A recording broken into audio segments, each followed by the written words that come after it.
Welcome to another Seek Out the Adventure video where you will be inspired to live an unusual and exciting life. This is episode 12 of the Unsend project, where I'm jumping back on the hardest routes I've ever climbed in hopes to see if I have what it takes to still climb like I did way back when.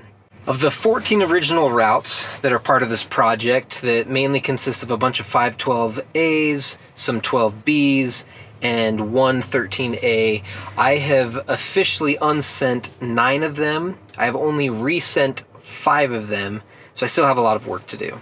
People keep asking me if I intend to unsend and resend all 14 of these routes in one season. I would like to at least attempt or unsend all of the routes, all 14, before the snow flies. I just don't know if I have the bandwidth to do that, let alone do that and resend all of them. Because I still have 5 more that I have yet to even touch, and most of those require a decent road trip to get to. I'm currently stalled out on 3 of the routes: Dark Justice in Idaho, Sessions in the Uintas, and Isotoner Moaner in American Fork Canyon. However, I've been focusing most of my time on Isotoner Moaner because it's so close and easy to get to. But man, Isotoner Moaner has definitely been trying my patience.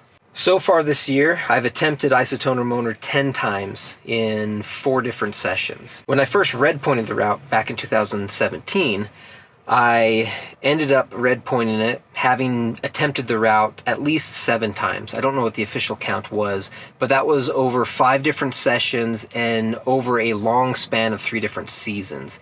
It was just a little complicated to get out to that route, even though it's practically roadside. The tough thing about this route, in addition to its long crux, is that this route is conveniently located right off the road.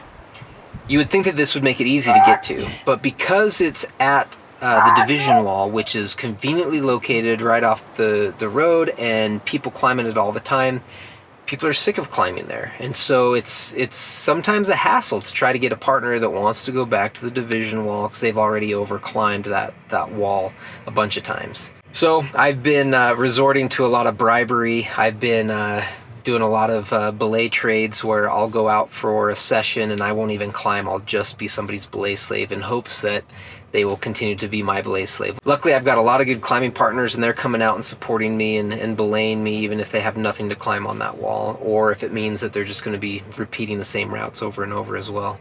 That being said, some of the other issues I've been having with this route is that I've been having to take some time off. I just finished my 2nd week off of climbing, where I've just been trying to regrow some skin. I've been having fingertips that are splitting.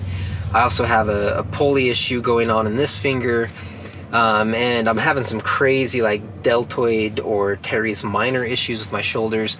So I've just been letting my body recuperate in hopes that my performance will not take a dive because my body is just beat. So during this last week, when I didn't allow myself to climb until the end of the week, I was just focusing on belaying my buddies, cross-training to stay fit, and focusing on helping my skin grow back stronger and thicker.